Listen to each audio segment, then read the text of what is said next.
الحمدللہ رب العالمین والصلاة والسلام علی سید المرسلین اما بعد فاعوذ باللہ من الشیطان الرجیم بسم اللہ الرحمن الرحیم الصلاة والسلام علیک یا رسول اللہ وعلی آلک واصحابک یا حبیب اللہ الصلاة والسلام علیک یا نبی اللہ وعلی آلک واصحابک یا نور اللہ۔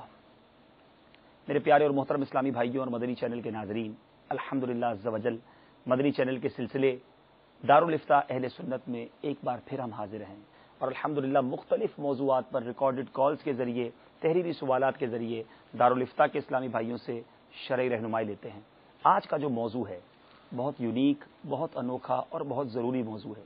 علاج، میڈیکیشن کی ہر کسی کو ضرورت پڑتی ہے اور میڈیکل میں بھی، علاج معالجے میں بھی ہمیں شریعت کیا رہنمائی دیتی ہے، ذہن میں بہت سارے سوالات آتے ہیں۔ انشاءاللہ آپ کی ریکارڈڈ کالز بھی اپنے سلسلے میں شامل کریں گے، کچھ تحریری سوالات بھی موجود ہیں ہمارے سلسلے میں، ہمارے ساتھ آخر تک رہیے گا۔ درود پاک پڑھنے کے بے شمار فضائل و برکات ہیں، بے مثل و بے مثال رسول بے مثال، بی بی آمنہ کے لال، طے کرے حسن و جمال، دافع رنج و ملال، صلی اللہ تعالی علیہ وسلم کا فرمان با کمال ہے۔ جس نے مجھ پر 10 مرتبہ درود پاک پڑھا، اللہ تعالیٰ اس پر 100 رحمتیں نازل فرماتا ہے۔ سبحان اللہ۔ دنیا بھر میں آپ جہاں کہیں ہوں، رحمتیں حاصل کرنے کے لیے سرکار علی وقار صلی اللہ تعالی علیہ وسلم کی ذات والا تبار پر بآواز بلند درود پاک پڑھ لیجئے۔ صلو علی الحبیب صلی اللہ تعالی علی محمد صلی اللہ علیہ وسلم۔ میرے پیارے اسلامی بھائیوں، جیسا کہ ہم نے آج کے ٹاپک، آج کے موضوع کے بارے میں سنا کہ علاج معالجے کے حوالے سے انشاءاللہ ہم شرعی احکام جاننے کی کوشش کریں گے اور انشاءاللہ اس پر رہنمائی لیں گے۔ اپنے سلسلے کا آغاز ایک ریکارڈڈ کال سے کرتے ہیں۔ آئیے ریکارڈڈ کال سنتے ہیں۔ صلو علی الحبیب صلی اللہ تعالی علی محمد۔ حضور یہ ارشاد فرمائیے کہ جب موت کا وقت تعین ہے لوح محفوظ پر، تو علاج و معالجے کی کیا ضرورت پڑتی ہے، اس کے بارے میں کچھ ارشاد فرما دیجیے، جزاک اللہ۔ حضور سوال بہت اہم اور بہت پوائنٹ ٹو دی پوائنٹ ہے کہ جب موت کا وقت معین ہے لوح محفوظ پر، تو پھر علاج کی کیا ضرورت ہے؟ الحمدللہ رب العالمین والصلاة والسلام علی سید الانبیاء والمرسلین، اما بعد فاعوذ باللہ من الشیطان الرجیم، بسم اللہ الرحمن الرحیم۔ دیکھیے، بیماری اور موت لازم و ملزوم نہیں۔ ٹھیک، پہلی بات تو سمجھنے کی یہ ہے، اب کسی کو بخار ہوا ہے، نزلہ ہوا ہے، ہلکی پھلکی بیماری ہے، تو لازمی نہیں کہ اب اس بیماری سے مر جائے گا۔ تو موت جب لکھی ہے اسی وقت ہی آئے گی۔ ہر بیماری مفضی الی الموت نہیں ہوتی، یعنی موت تک لے جانے والی نہیں ہوتی۔ جس طریقے سے اللہ تبارک و تعالیٰ نے موت مقرر کی ہے، اللہ تعالیٰ ہی نے بیماریاں اتاری ہیں، اللہ تعالیٰ ہی نے شفا اتاری ہے، سبحان اللہ، اور اللہ تبارک و تعالیٰ ہی کی طرف سے اسباب اختیار کرنے کا حکم ہے۔ صحیح۔ تو علاج جو ہے وہ اسباب اختیار کرنے کا نام ہے۔ کوئی بھی فلسفی، کوئی بھی تھاٹ، کوئی بھی سوچ، اگر وہ نبی اکرم صلی اللہ علیہ وسلم کے معمول سے ٹکرائے تو وہ کوئی اچھی فلسفی یا سوچ نہیں ہوتی۔ صحیح، وہ ایک گمان تو کہلائے گا، لیکن اس کے اندر کوئی جان نہیں ہوگی۔ جب نبی اکرم صلی اللہ علیہ وسلم نے طریقہ علاج اختیار فرمایا، آپ سے ثابت ہے کہ آپ نے متعدد مواقع پر پچنے لگوائے۔ صحیح، عرب میں ایک علاج ہوا کرتا تھا جراحی کے ذریعے، یعنی کچھ کٹ لگا دیا جاتا تھا جسم کے مخصوص حصوں پر، جیسے گدی پر لگا دیا جاتا تھا اور پیشانی پر لگا دیا جاتا تھا۔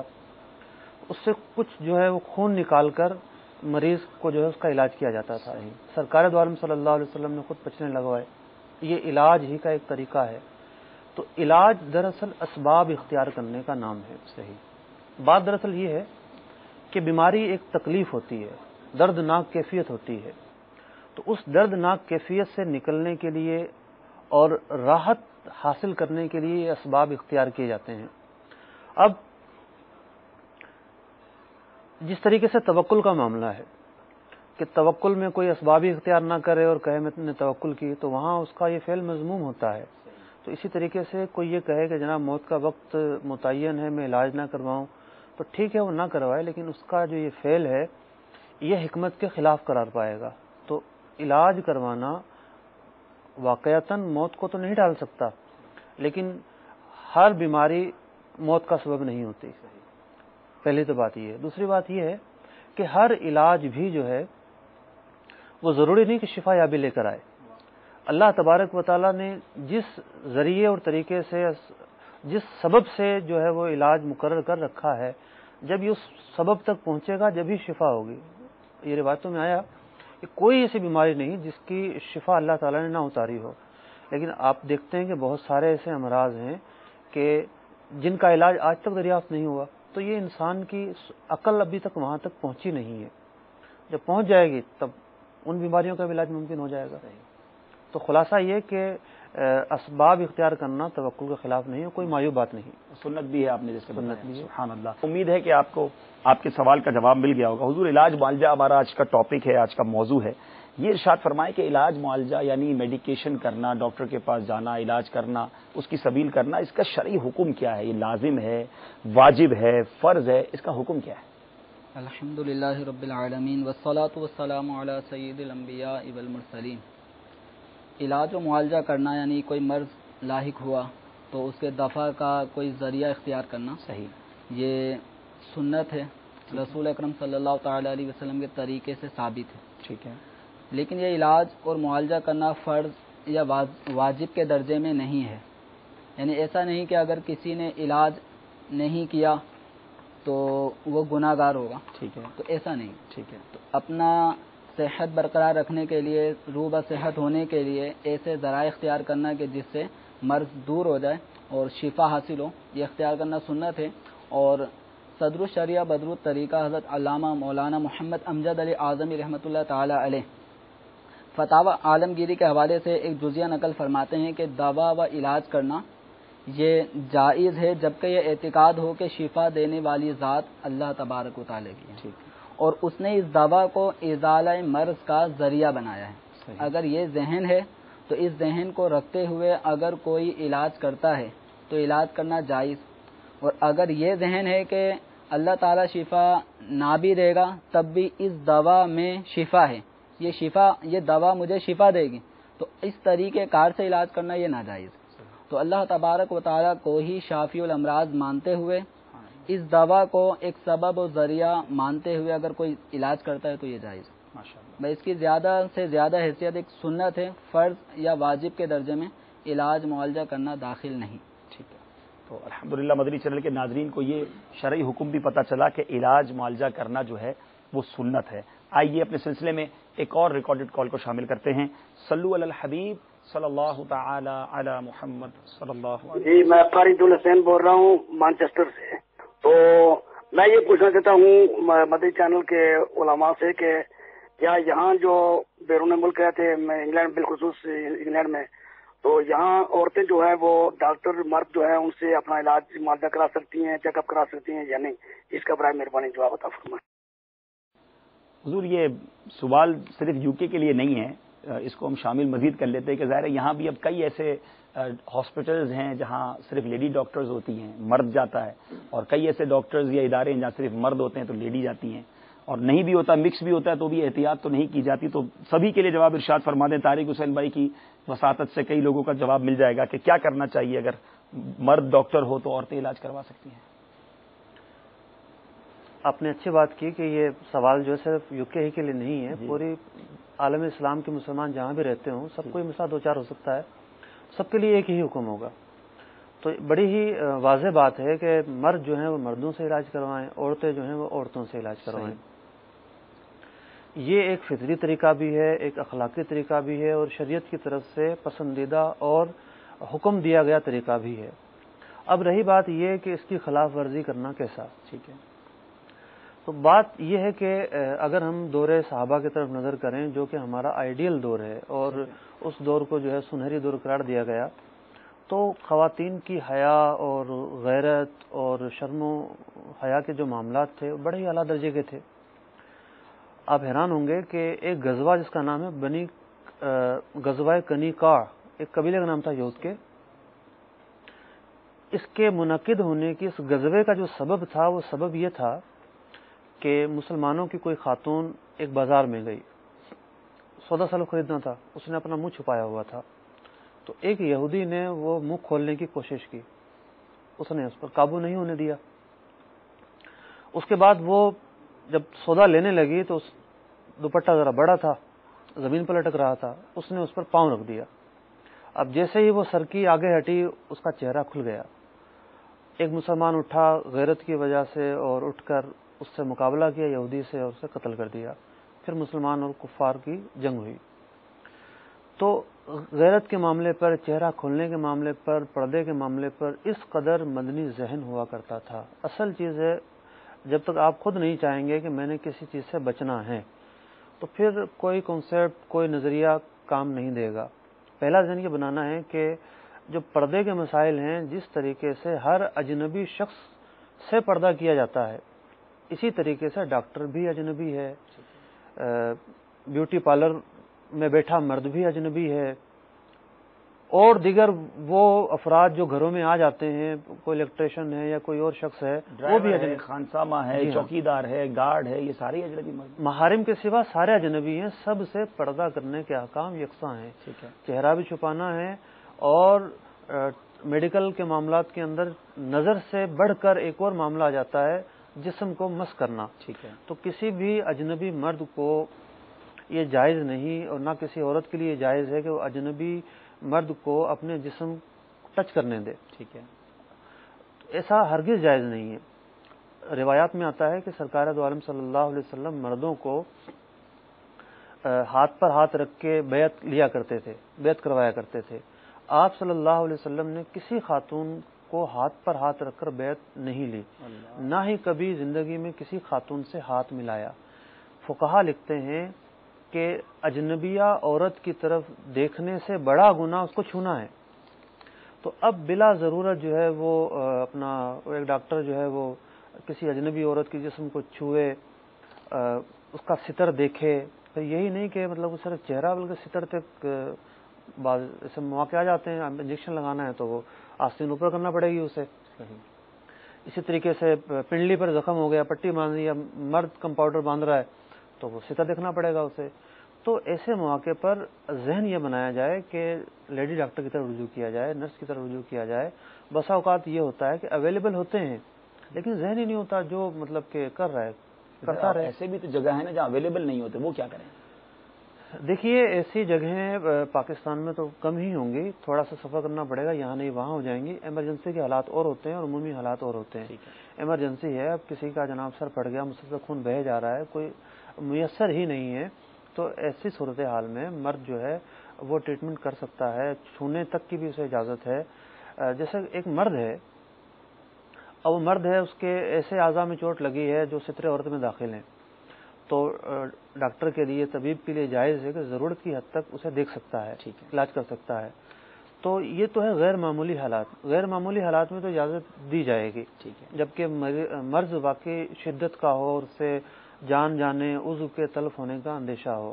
لیکن عمومی حالات ہیں، انجیکشن ہی لگوانا ہے، ہلکا پھلکا بخار ہے، اور دیگر جگہیں بھی اویلیبل ہیں جہاں پر لیڈی ڈاکٹر یا نرس پائی جا سکتی ہے، لوگ رجوع ہی نہیں کرتے ان کی طرف۔ بالکل صحیح۔ تو یہ ایک بے حسی ہے، نہ صرف یہ کہ یہ عورتوں کے لیے بے حسی ہے، مردوں پر بھی ذمہ داریاں ہیں۔ بالکل صحیح۔ مرد جب دیکھتے ہیں کہ مطلب کہ ان کی عورت احتیاط نہیں کر رہی تو ان کے ذمہ بھی یہ شرعی فریضہ بنتا ہے کہ وہ اپنے دائرے میں رہتے ہوئے اسے کنٹرول کریں۔ مرد خود بھی تو سوچے نا، آج ہم بھی اگر کسی میڈیکل اسٹور میں جاتے ہیں یا کسی ڈاکٹر کے پاس جاتے ہیں، بلڈ ہی دینا ہے تو وہاں لیڈی نرس بھی موجود ہے۔ اگر تھوڑا سا انتظار کیا جائے، یہ کہہ دیا جائے کہ میں اپنا بلڈ جو ہے وہ مرد کو دینا چاہتا ہوں، یا مرد ڈاکٹر آ جائیں تو وہ تھوڑی دیر میں اویلیبل کر دیتے ہیں۔ اگر آپ کے ساتھ گھر والے ہیں اور آپ کہہ دیں کہ میں کسی لیڈی ڈاکٹر کے ذریعے ان کا بلڈ ٹیسٹ کروانا چاہتا ہوں، تو تھوڑی دیر کے بعد وہ کہیں نہ کہیں سے ترکیب، ان کی ذمہ داری، خاص طور پہ ہمارے ملک میں تو یہ اویلیبلٹی ہے، اور بیرون ملک میں بھی ہم نے دیکھا کہ تھوڑی سی ریکویسٹ کرنے پر تھوڑا سا تردد ضرور ہوگا، تھوڑی سی مشکل ہوگی، لیکن ہمارے دارالفتہ کے اسلام بھائی والی بات یاد رکھنی چاہیے کہ ہمارا اپنا تو ذہن ہونا کہ ہم نے اس گناہ سے بچنا ہے، فوراً کمپرومائز، ہر چیز میں کمپرومائز، تو یہ نہیں ہونا چاہیے، اور بالکل اس پر تھوڑا سا غور کیا جائے، ڈھونڈا جائے کہ آپ نے فرمایا کہ پیارے آقا علیہ الصلوۃ والسلام زندگی بھر کسی عورت کو ہاتھ مس نہیں کیا، ملایا نہیں۔ اب غور طلب بات یہ ہے کہ آج ہمارے معاشرے میں مرد اور عورت شیک ہینڈ کر رہے ہیں، اور یہ میں صرف یورپ کی بات نہیں کر رہا حضور، یہاں پاکستان کے اندر، ہمارے مسلمان ممالک کے اندر ایک رواج بن گیا ہے، دعوت میں جانا ہے، گھروں پہ آنا ہے، کزنز ہیں آپس میں، غیر محرم ہیں، ہاتھ ملا رہے ہیں، بلکہ ماد اللہ ثم ماد اللہ گلے ملتے ہیں. اب تو شادی کے موقع پر جوان لڑکے لڑکیاں آپس میں گلے ملتے ہیں، جس کو حق کہتے ہیں.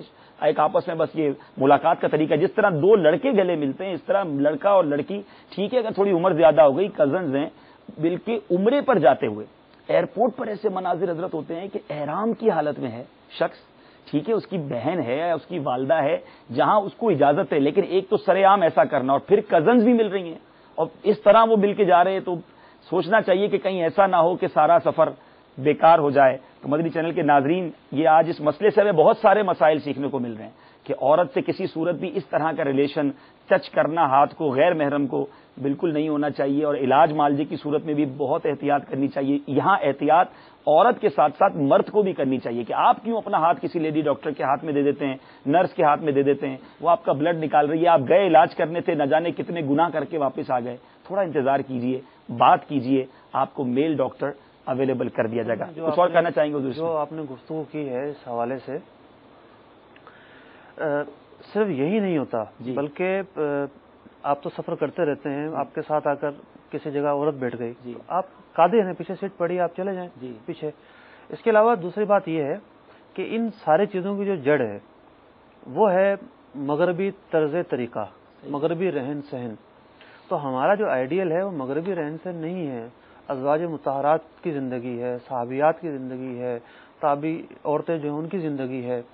حضرت عائشہ رضی اللہ تعالیٰ عنہ کا معمول بخاری شریف میں بھی یہ حدیث لکھی ہوئی ہے، احرام کی حالت میں عورت کے لیے جائز نہیں کہ کپڑے کو اپنے چہرے سے مس کرے. تو اب دیکھیے کہ پردہ کیسے کرے گی وہ. حضرت عائشہ رضی اللہ تعالیٰ عنہ کا معمول تھا کہ جب آپ اونٹ پر سوار ہیں، سفر پر ہیں، آپ کے پاس سے جب کوئی سوار گزرتا تو آپ نے اپنے سر پر کوئی ایسی چیز لگائی ہوئی تھی اور اس پر کپڑا لٹکایا ہوا تھا تاکہ وہ کپڑا جو ہے چہرے کو مس بھی نہ کرے. اور وہ جب وہ گزر جاتا تو آپ وہ پردہ جو ہے وہ ہٹا لیتے تاکہ وہ منہ سے ٹچ نہ ہو جائے، احرام کی حالت میں ہوتی تھی. تو یہ تو ہے ان شخصیات کا طرز عمل جو ہمارے لیے آئیڈیل ہیں. حالانکہ یہاں اجازت تھی. اللہ اللہ، یہ صورتحال ہے.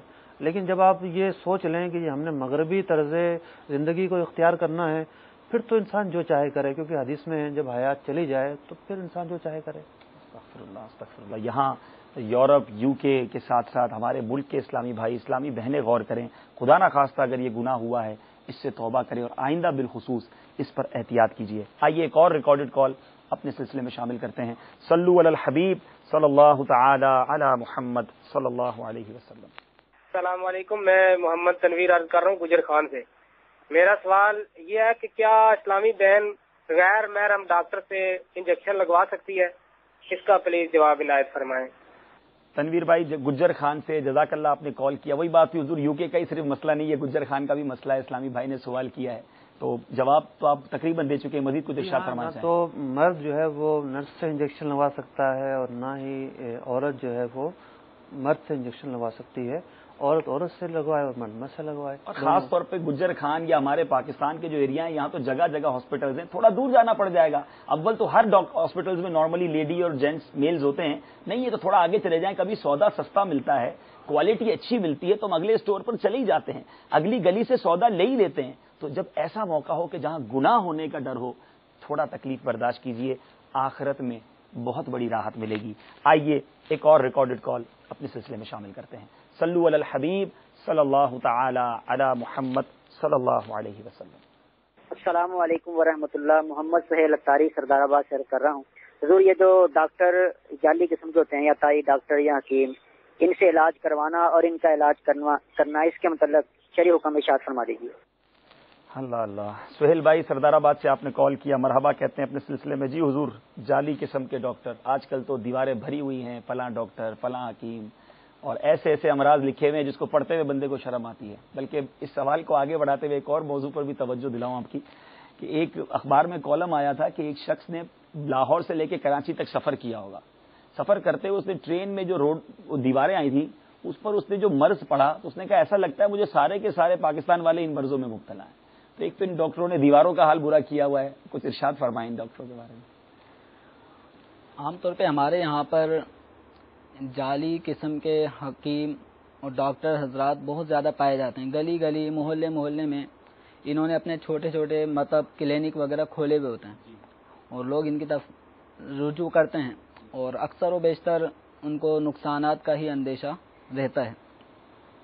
تو یاد رکھیے کہ اس سلسلے میں نااہل طبیب کے لیے بہت سخت حکم ہے. امام اہل سنت اعلی حضرت رضی اللہ تعالی عنہ نے فتاوی رضویہ شریف 24ویں جلد کے صفحہ نمبر 206 پر ایک جواب ارشاد فرمایا جس کا خلاصہ یہ ہے کہ نااہل یعنی جو پورا طبیب نہ ہو اس کو علاج میں ہاتھ ڈالنا حرام اور اس کا ترک فرض ہے.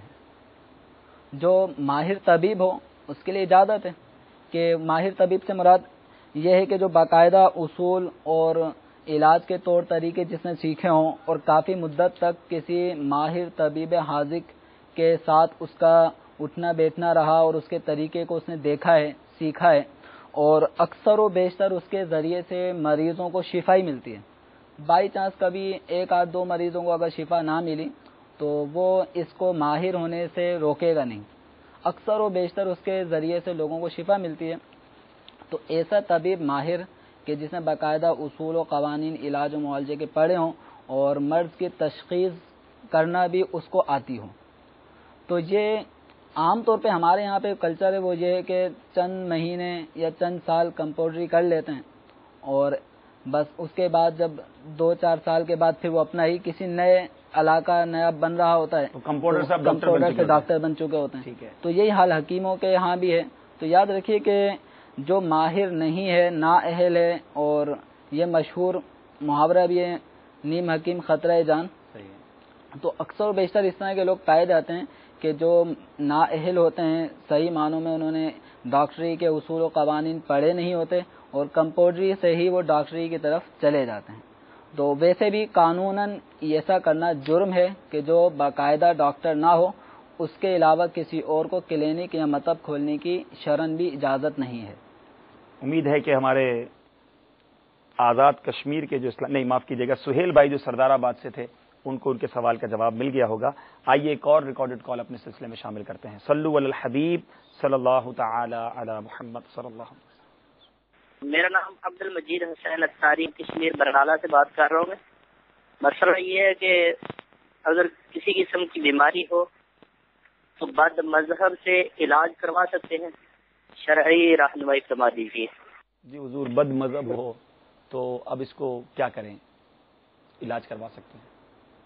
کوشش تو یہی کرنی چاہیے کہ سنی صحیح العقیدہ معالج ڈاکٹر یا حکیم سے ہی رجوع کیا جائے. البتہ اگر کسی جگہ اویلیبل نہ ہو اور بد مذہب ہی ماہر ڈاکٹر ہیں تو علاج معالجہ کرانے کی اس سے اجازت ہے. ٹھیک ہے لیکن پہلے کوشش کی جائے پہلے کوشش یہ کی جائے کہ سنی صحیح العقیدہ ہی سے رجوع کیا جائے. امید ہے کہ ہمارے عبد المجید بھائی جنہوں نے آزاد کشمیر سے کال کی ان کو جواب ملا. حضور ایک بڑا یونیک سا سوال ہے اور شاید یہ کئی لوگوں کے ذہنوں میں ہوگا. یہ خاندانی منصوبہ بندی اس کے بارے میں شریعت ہماری کیا رہنمائی کرتی ہے؟ اس پر ارشاد فرمائیں. اصل میں شریعت مطہرہ جو ہے وہ ہر اس غلط سوچ کا رد کرتی ہے جو قرآن اور احادیث سے متصادم ہو. ٹھیک ہے. اب اولاد کو رزق کے خوف کی وجہ سے مار دینا یہ زمانہ جاہلیت کا دستور ہوا کرتا تھا. ٹھیک ہے. اور رزق کے خوف کی وجہ سے اللہ کی دی ہوئی نعمت سے بھاگنا یہ ایک بری نیت ہے.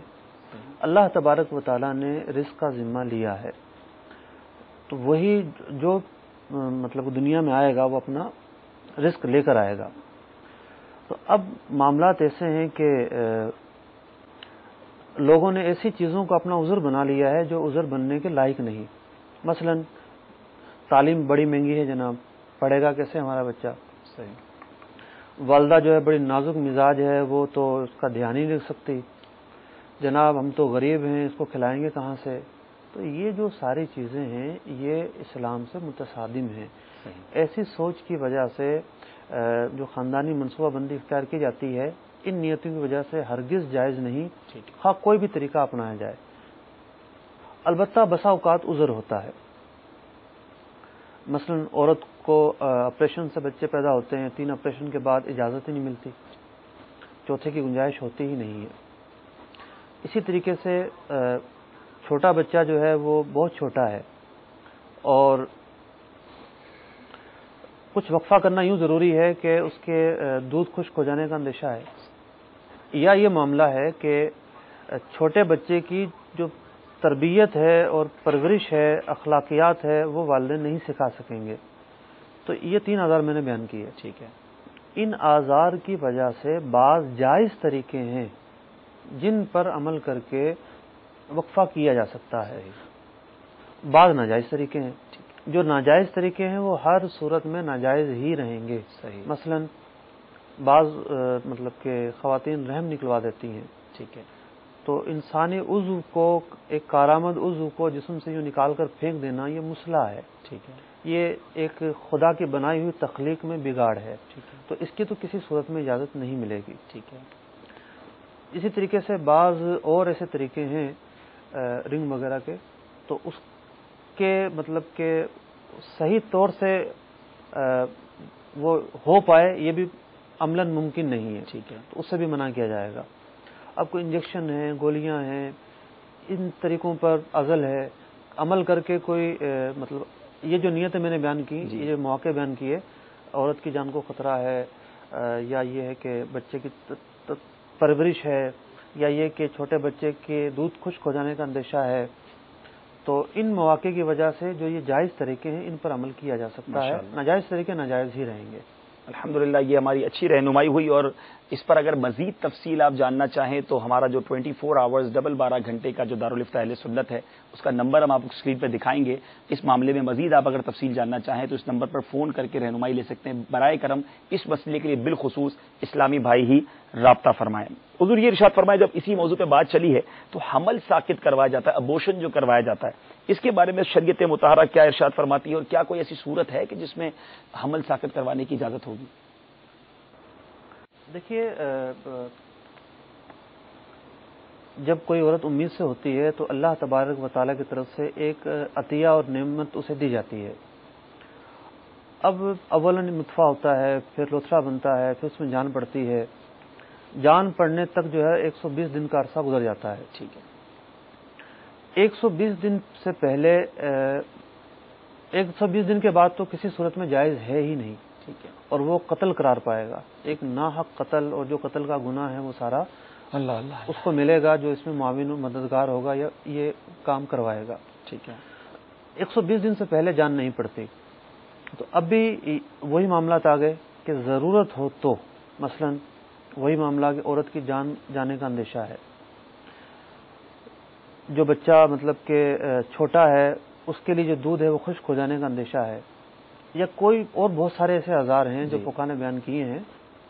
تو ان آزار کی وجہ سے تو اس سے پہلے ہی ضائع کروایا جا سکتا ہے، اس کے علاوہ نہیں کروایا جا سکتا.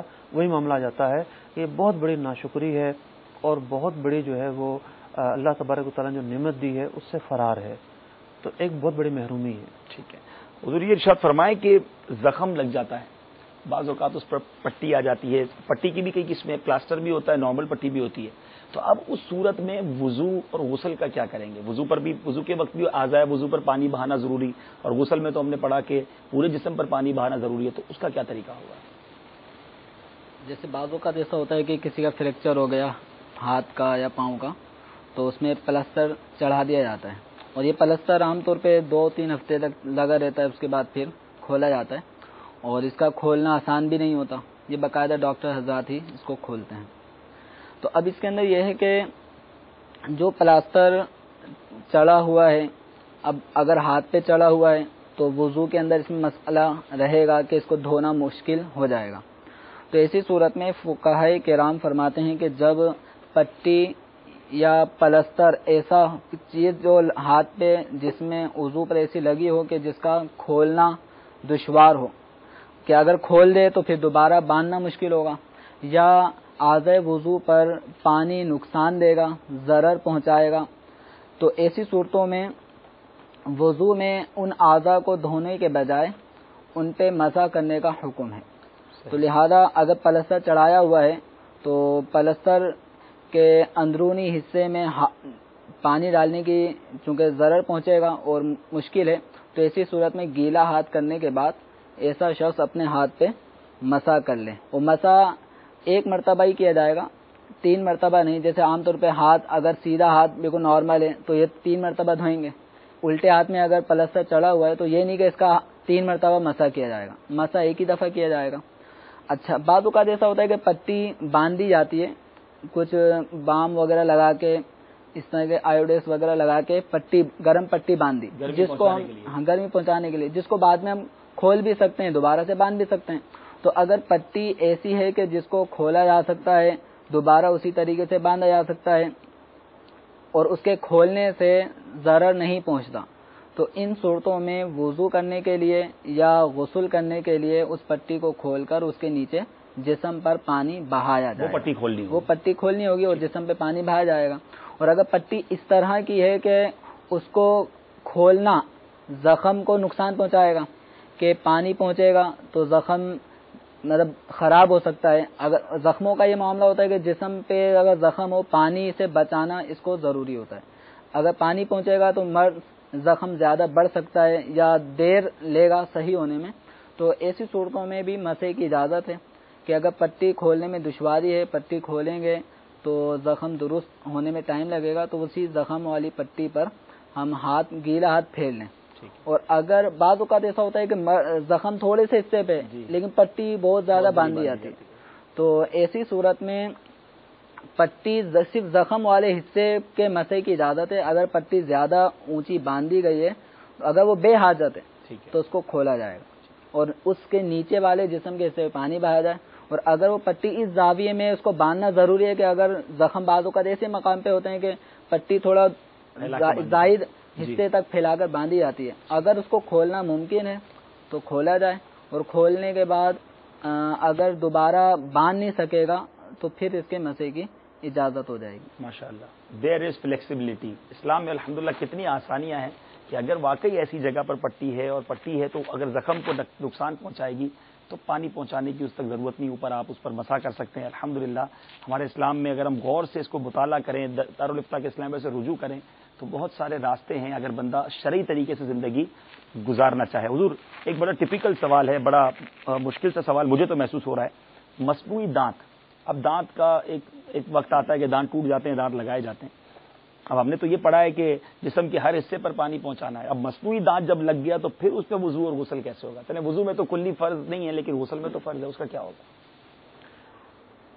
اس موضوع پر کئی سوالات اٹھتے ہیں اور لوگ کرتے رہتے ہیں۔ ایک سوال تو یہ کہ مصنوعی دانت لگانا کیسا؟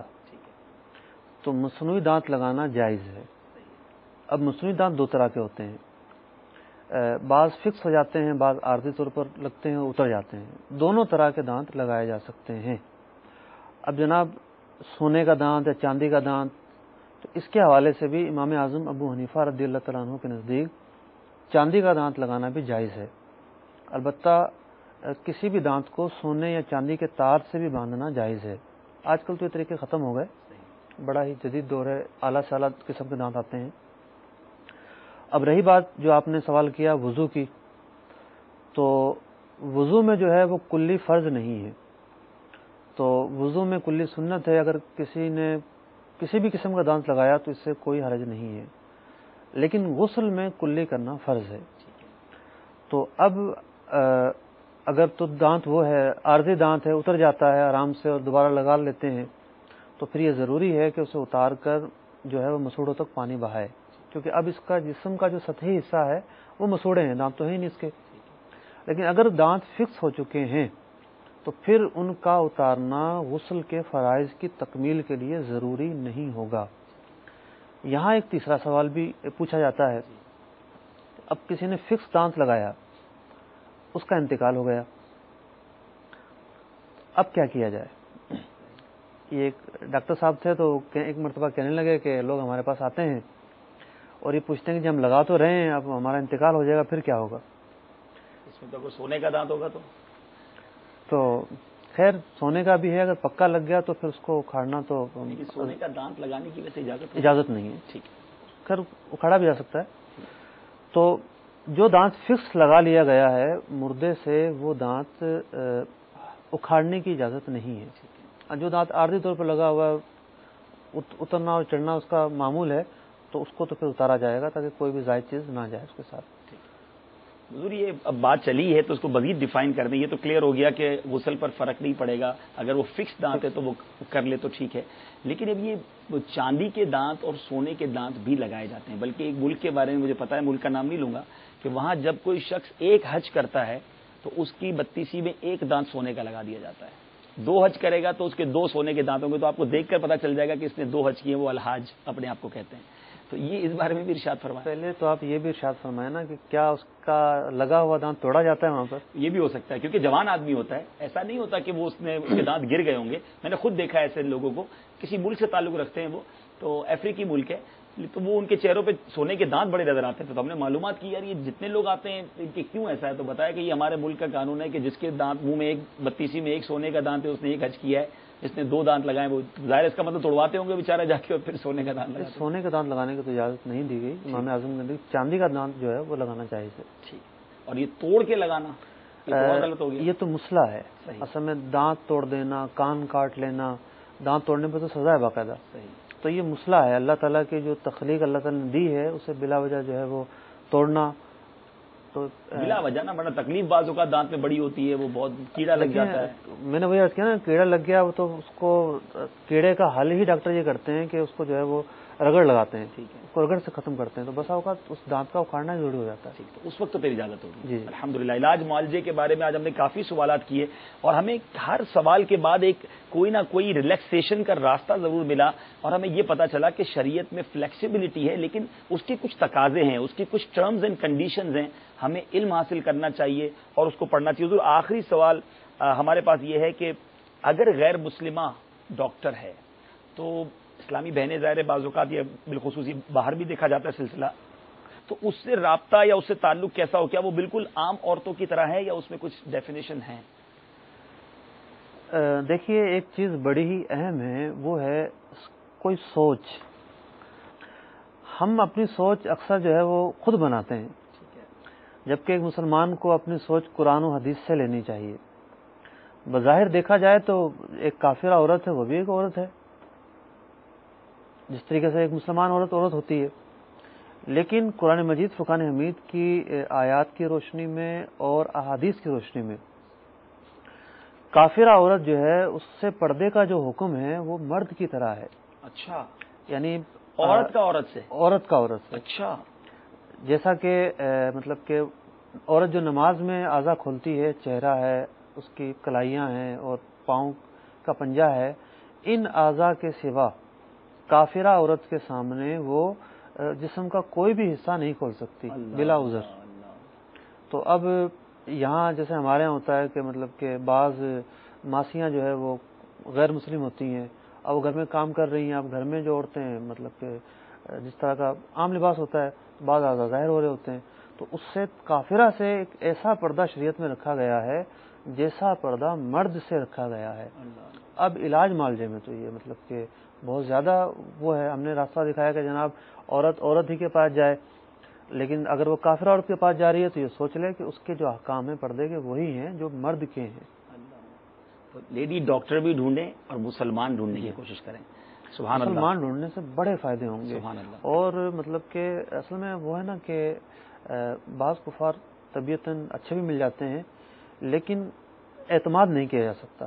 اعلیٰ رضی اللہ تعالیٰ عنہ نے ایک واقعہ لکھا ہے کسی کا کہ ایک مطلب کہ غیر مسلم ڈاکٹر تھا, کوئی مسلمان اس سے علاج کروایا کرتا تھا اور بڑا ایک قابل قسم کا مسلمان تھا, تو اس نے آہستہ آہستہ آہستہ آہستہ اسے موت کے گھاٹی اتار دیا.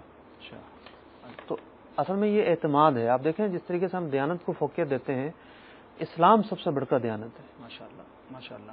تو الحمدللہ یہ بھی اس پہ بھی بہت سارے الحمدللہ کانسیپٹس کلیئر ہوں گے, بلکہ جو بیرون ملک پہ ہمیں اسلام بھائی سن رہے ہیں, اسلامی بہنیں سن رہی ہیں, غور کرنا چاہیے کہ عورت سمجھ کر کسی غیر مسلمہ سے ہمارا ایسا تعلق نہیں ہونا چاہیے کہ ہمارے وہ اعضاء جو اسلامی بہنوں کے بالخصوص جو نماز میں ظاہر کرتے ہیں ان کے علاوہ اعضاء کو کافرہ غیر مسلمہ عورت کے سامنے بھی ہم نہیں دکھا سکتے. اور میرے پیارے اور محترم اسلامی بھائیوں, اب یہ سلسلہ علاج معالجے کا ٹاپک ایسا ہے جو ہر شخص کو درپیش ہے. ذہن میں بہت ساری باتیں آپ کی آ رہی ہوں گی, تو ہمارے اس اگلے سلسلے میں ہم نے بڑے یونیک سوال رکھے ہیں. یہ سلسلہ بھی بڑا دلچسپ تھا, لیکن جو ہمارا نیکسٹ سلسلہ ہوگا اگلے جمعے کو, اس میں انشاءاللہ ہم کلوننگ کے بارے میں شرعی حکم کیا ہے, اس کے بارے میں گفتگو کریں گے. اس کے ساتھ ساتھ ٹیسٹ ٹیوب بیبی کا حمل، ٹیسٹ ٹیوب کے ذریعے جو حمل ہوتا ہے اس کا شرعی حکم کیا ہے.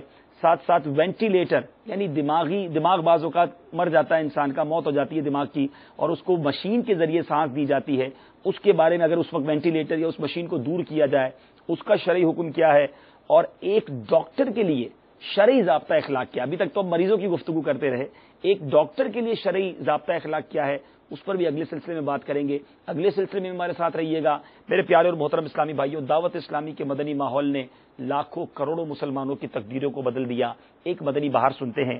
جنگ پنجاب پاکستان کے ایک عاشق رسول صلی اللہ تعالی علیہ وسلم کے بیان کا اپنے انداز میں خلاصہ پیش کرتا ہوں. امی جان طویل عرصے سے علیل تھی. ان کی شدید خواہش تھی کہ میں کسی طرح گناہوں کے دلدل سے نکل جاؤں اور سدھر جاؤں. امی جان کو دعوت اسلامی سے بے حد پیار تھا.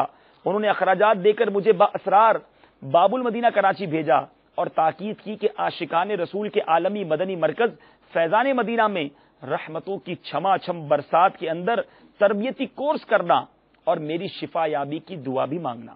الحمدللہ عز و جل میں نے باب المدینہ کراچی آ کر تربیتی کورس کرنے کی سعادت حاصل کی. مدنی قافلوں میں سفر سے مشرف ہوا.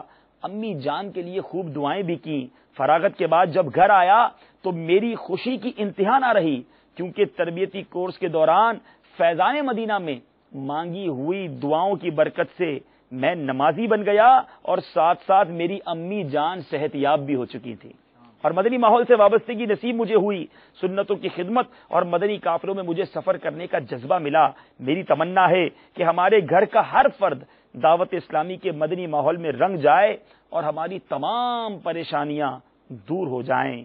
فیضان مدینہ میں اللہ کی رحمت ہے، امی کو میسر اب صحت کی سعادت ہے. فیضان مدینہ میں آنے ہی کی برکت ہے، خوب اور بڑھی مجھ کو سنت سے محبت ہے. اس کے ساتھ ساتھ میرے پیارے اسلامی بھائیوں، وہ والدین جو فقط اپنی اولاد کو صرف دنیا بنانے کے لیے ہی وقت رکھتے ہیں، اسے اچھی صحبت سے روکتے ہیں اور اپنی آخرت کو سخت خطرے میں ڈال دیتے ہیں، ایسے والدین بسا اوقات دنیا میں بھی پچھتانے کے دن کا سامنا کرتے ہیں. مدینہ الاولیاء احمد آباد ہند شریف کے ایک عاشق رسول نے ایک نوجوان پر انفرادی کوشش کر کے اس کو مدنی قافلے میں سفر کے لیے آمادہ کر لیا، مگر والد صاحب نے دنیاوی تعلیم میں رکاوٹ کے خوف سے اخروی تعلیم یعنی آخرت کی تعلیم کے سفر سے اسے روک دیا. بیچارے کو عاشقان رسول کی صحبت ملتے ملتے رہ گئی. نتیجتاً وہ برے دوستوں کے ہتھے چڑھ گیا اور شرابی بن گیا. اب اس کے والد صاحب کو اپنی غلطی کا احساس ہوا. اس نے اسی عاشق رسول کو درخواست کی، اب اس کو قافلے میں لے جاؤ، کہیں اس کی شراب کی لت چھوٹ جائے. اس نوجوان پر دوبارہ انفرادی کوشش کی گئی، مگر چونکہ پانی سر سے اونچا ہو چکا تھا، یعنی بیچارہ بہت زیادہ بگڑ چکا تھا، اب کسی صورت میں مدنی قافلے کے لیے سفر پر آمادہ نہ ہوا. والدین کو چاہیے کہ اپنے بچوں کی اچھی تربیت کے لیے مدنی ماحول یعنی دعوت اسلامی کے ماحول میں خود بھی آئیں، اپنے بچوں کو بھی لے کر آئیں، مدنی قافلوں کے لیے اجازت مانگیں، انہیں اجازت عطا فرمائیں. اللہ تبارک و تعالیٰ سے دعا ہے مالک کریم ہم سب کے امراض، ہم سب کی بیماریوں کو شفا عطا فرمائے. نہ صرف ہمارے جسمانی امراض بلکہ جو باطنی امراض ہمارے ساتھ لگے ہوئے ہیں، اللہ تعالیٰ روحانی امراض سے بھی ہمیں نجات عطا فرمائے. آمین بجاہ النبی الامین صلی اللہ تعالی علیہ وسلم.